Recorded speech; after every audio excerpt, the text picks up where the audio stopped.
estudiaremos lo que creemos acerca del hombre y de su salvación. Creemos que el hombre fue creado a imagen y semejanza de Dios. El ser humano es la obra culminante en la creación de Dios. El hombre tiene, por creación, la imagen de Dios.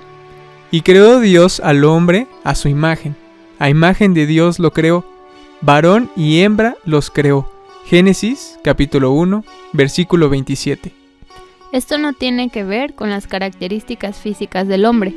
Este pasaje de la Biblia se refiere a que el hombre tiene capacidades espirituales, morales y mentales semejantes a las de Dios. Los atributos personales de Dios se reflejan en el hombre.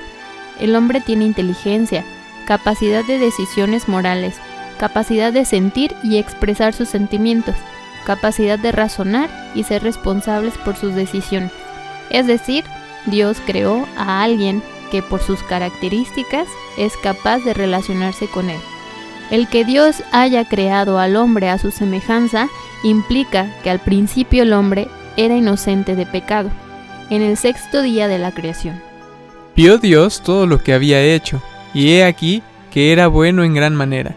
Génesis capítulo 1, versículo 31. La creación del hombre a semejanza de Dios implica que el hombre es dependiente de Dios. Todo estuvo bien mientras el hombre mantuvo una buena relación con su Dios. Todo va bien mientras hay una buena relación con Dios.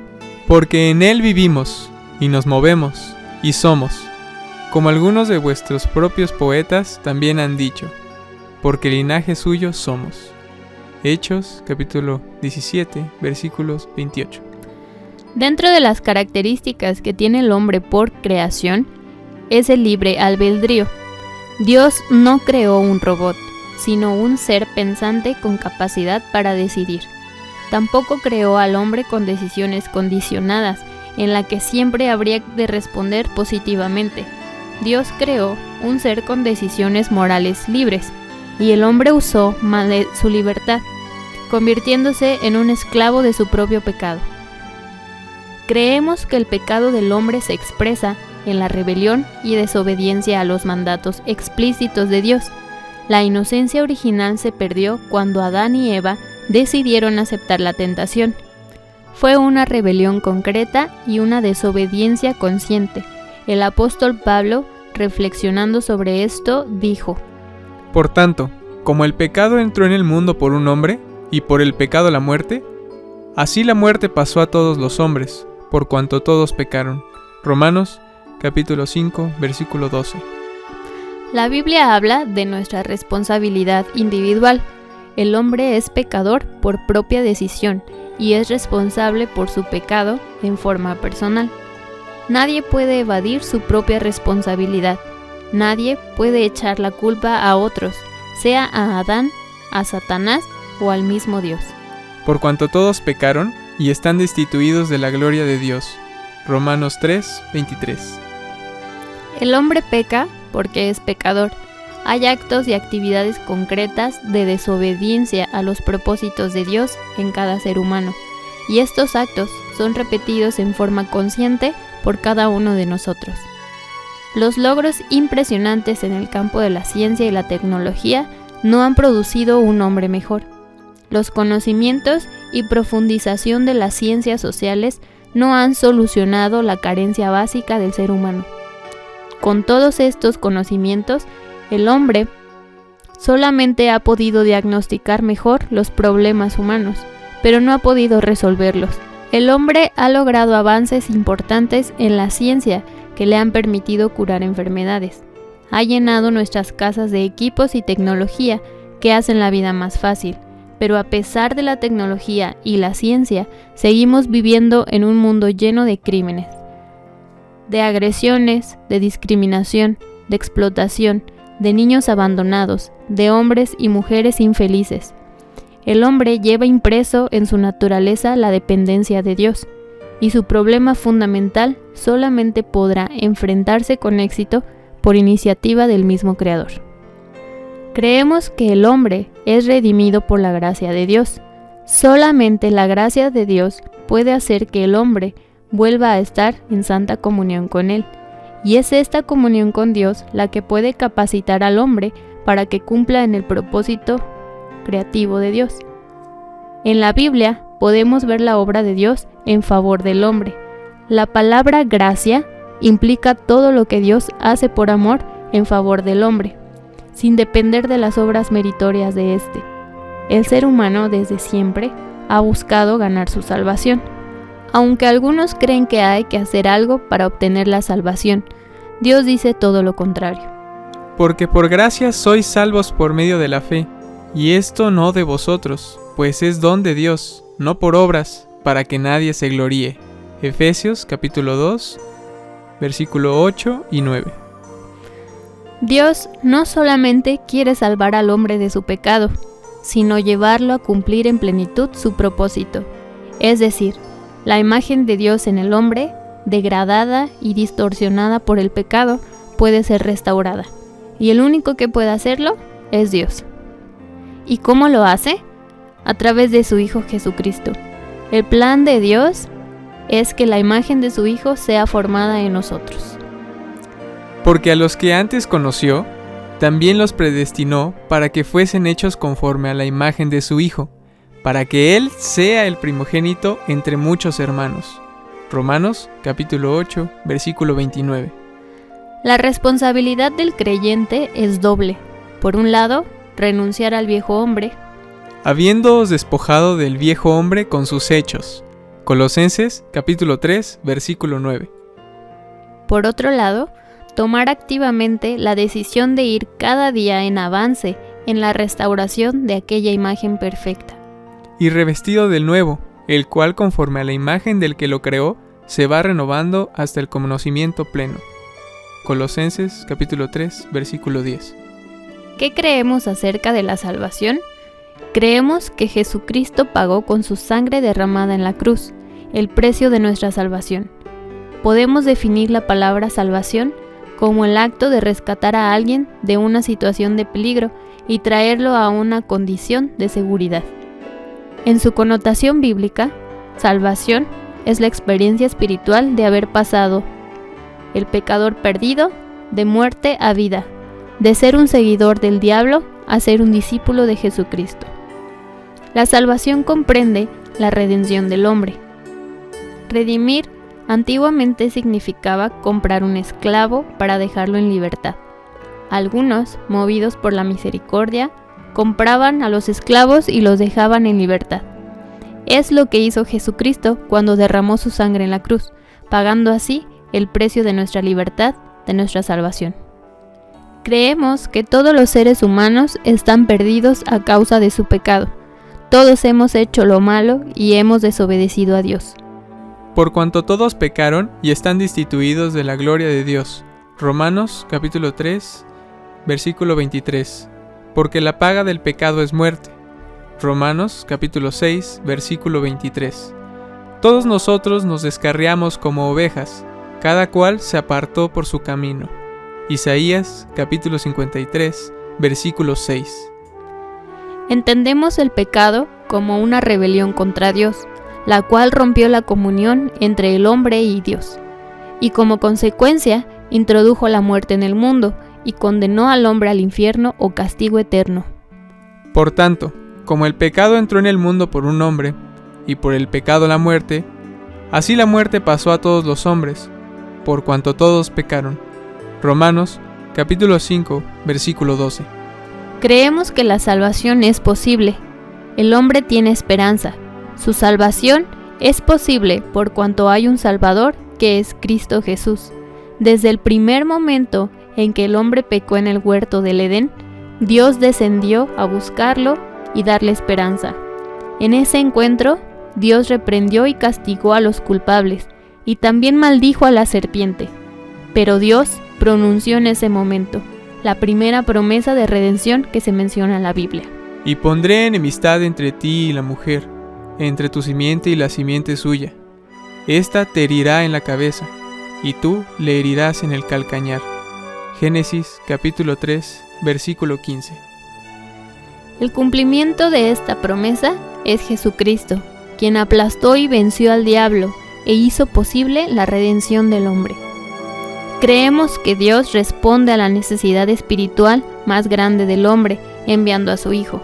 El nacimiento de Jesús es el primer paso en el proceso de la obra de redención del hombre. La fuerza que motivó este plan maravilloso de salvación es el amor de Dios. Porque de tal manera amó Dios al mundo, que ha dado a su Hijo unigénito, para que todo aquel que en Él cree, no se pierda, mas tenga vida eterna. Juan capítulo 3, versículo 16. Cristo vino al mundo para ser el Salvador de los hombres. Esta es la mejor noticia que hay, y es el anuncio de que la humanidad que se encuentra en desesperanza tiene una bendita esperanza para el perdón de sus pecados y de vida eterna en Cristo Jesús.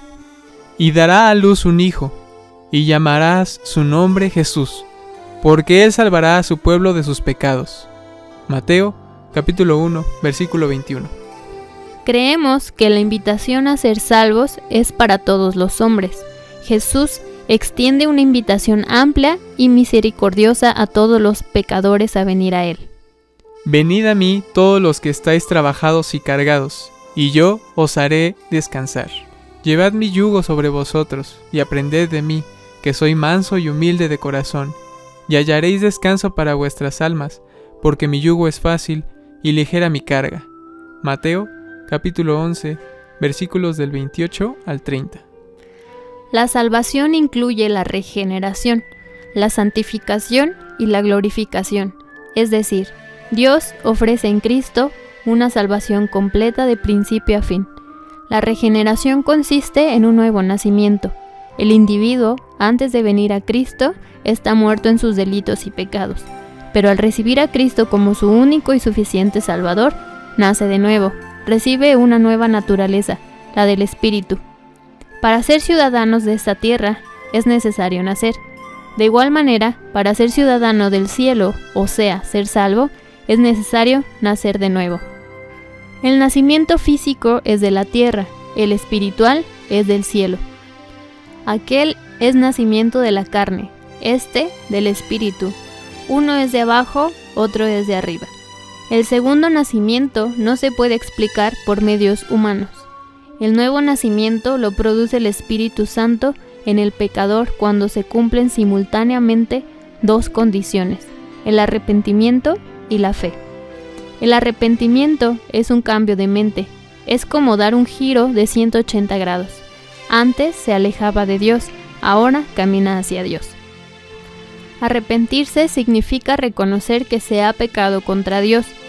La conciencia de ser pecador es admitir que se está perdido, que se va camino al infierno. Cuando se está en el pecado, se vive con angustia y con infelicidad. El arrepentimiento, cuando es genuino, es un sentimiento profundo, permanente y no pasajero, que trae consigo la determinación de apartarse por completo del mal y no volver a incurrir en él. Porque yo reconozco mis rebeliones, y mi pecado está siempre delante de mí. Contra ti solo he pecado, y he hecho lo malo delante de tus ojos, para que seas reconocido justo en tu palabra, y tenido por puro en tu juicio. He aquí, en maldad he sido formado, y en pecado me concibió mi madre. Salmos, capítulo 51, versículos del 3 al 5. El pecador arrepentido hace confesión sincera y completa de su pecado a Dios, y luego implora el perdón de Dios. Creemos que Dios llama a los pecadores al arrepentimiento. La predicación y la invitación del Evangelio siempre debe incluir el arrepentimiento. El arrepentimiento condiciona al ser humano a creer. El tiempo se ha cumplido, y el reino de Dios se ha acercado. Arrepentíos y creed en el Evangelio. Marcos, capítulo 1, versículo 15. La otra condición para la salvación es la fe. La fe es aceptación de Jesucristo como el único y suficiente Salvador y Señor. Por arrepentimiento, el hombre reconoce que es pecador y busca a Dios.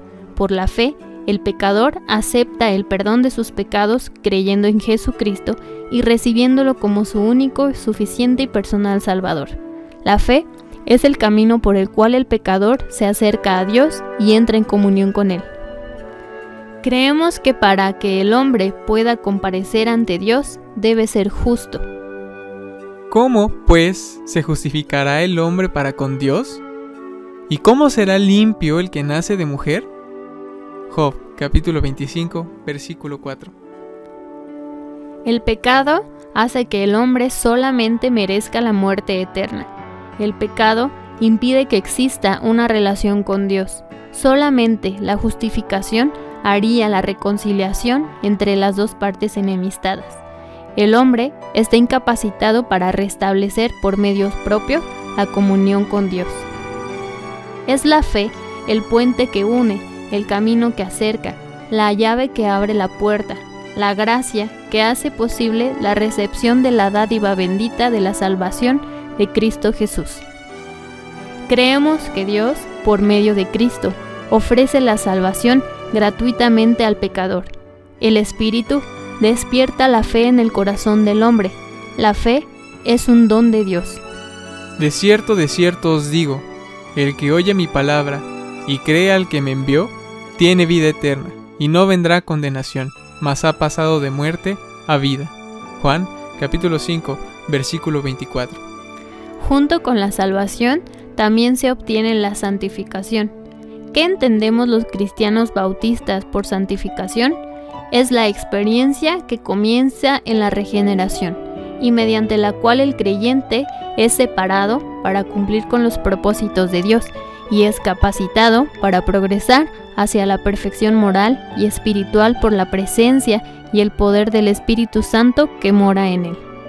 ¿Para cuáles propósitos nos salva Dios? Dios nos salva para ser santos, para llegar a ser semejantes a Cristo. La santificación es un proceso que empieza con la salvación y dura toda la vida hasta que el Señor llama al creyente a su presencia. La santificación la realiza el Espíritu Santo, empleando la palabra de Dios como ingrediente transformador. Pablo, llamado a ser apóstol de Jesucristo por la voluntad de Dios, y el hermano Sóstenes, a la iglesia de Dios que está en Corinto, a los santificados en Cristo Jesús, llamados a ser santos con todos los que en cualquier lugar invocan el nombre de nuestro Señor Jesucristo, Señor de ellos y nuestro. Primera de Corintios, capítulo 1, versículos 1 y 2. La vida cristiana es una actividad de santificación. Vamos a la perfección. No la alcanzaremos en esta vida, es decir, no dejaremos de pecar. Ese es el ideal, que la imagen de Cristo llegue a formarse por completo en nosotros. La perfección del cristiano consiste en que vamos en la dirección de llegar a ser como Cristo, en cuanto al carácter moral. No que lo haya alcanzado ya, ni que ya sea perfecto, sino que prosigo por ver si logro hacer aquello para lo cual fui también nacido por Cristo Jesús. Hermanos, yo mismo no pretendo haberlo ya alcanzado, pero una cosa hago, olvidando ciertamente lo que queda atrás y extendiéndome a lo que está delante, prosigo a la meta, al premio del supremo llamamiento de Dios en Cristo Jesús. Filipenses capítulo 3, versículos del 12 al 14. Creemos que la glorificación es la culminación de la salvación y el estado bendito, final y permanente del redimido. Como plan, la salvación comenzó en el corazón de Dios, porque Dios es amor. Como hecho histórico, la salvación se efectuó en el Calvario por Cristo. Como experiencia, la salvación se realiza en el hombre pecador cuando se arrepiente de sus pecados y confía en Cristo como su Salvador. Como culminación, la salvación se perfeccionará en la glorificación del creyente, cuando éste sea resucitado por el poder del Señor, transformando su cuerpo de mortalidad a inmortalidad, de corrupción a incorrupción, de flaqueza a potencia, y cuando con cuerpo espiritual y de gloria, todos los creyentes entremos con victoria para ser habitantes de los cielos nuevos y la tierra nueva. Esperamos que este estudio clarifique un poco más lo que los cristianos bautistas creemos y traiga bendición a sus vidas. Dios les bendiga.